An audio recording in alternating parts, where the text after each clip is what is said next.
আমরা দেখতে পাচ্ছি ট্রু রয়্যালটি এই কবিতাটি লিখেছেন Rudyard Kipling. There was never a queen like Balkis. গল্পটা যদি আমরা না বুঝি পরবর্তী যে অ্যাক্টিভিটিস আছে সেটা আমরা কিন্তু করতে পারবো না। কবিতাটা না বুঝলে পরবর্তী অ্যাক্টিভিটিস আমরা করতে পারবো না। সো একটু কেয়ারফুলি আমরা কবিতাটা একটু পড়ে নেই। দেয়ার ওয়াজ নেভার আ কুইন, এমন কোনো কুইন ছিল না, রানী ছিল না, কখনোই ছিল না, like বালকিস,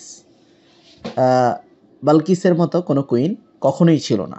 from here to the world, wide world in, এখানে ওয়াইড বলতে প্রশস্ত। আমরা জানি পৃথিবী অনেক বিশাল, বিশাল পৃথিবীর শেষ প্রান্তেও ছিল না, বিস্তৃত পৃথিবীর শেষ প্রান্তেও ছিল না। বালকিস টক টু আ বাটারফ্লাই, বালকিসের একটা গুণ ছিল, সে বাটারফ্লাই প্রজাপতির সাথে কথা বলতে। As you would talk to a friend, তুমি যেভাবে তোমার বন্ধুর সাথে কথা বলো, বালকিস বাটারফ্লাইয়ের সাথে কথা বলে।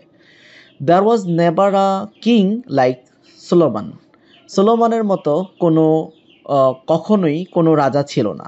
কেন ছিল না? Not since the world begin, পৃথিবীর শুরু থেকে, পৃথিবীর সৃষ্টির শুরু থেকেও ছিল না।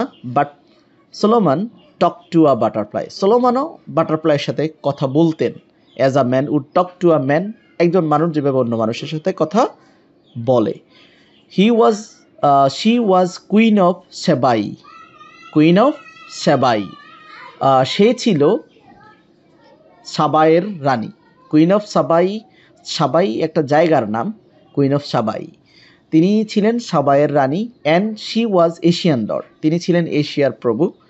But they both of them, এখানে কবির তার কবিত্বটা বুঝিয়েছে, এখানে কন্ট্রাকশন ব্যবহার করেছে।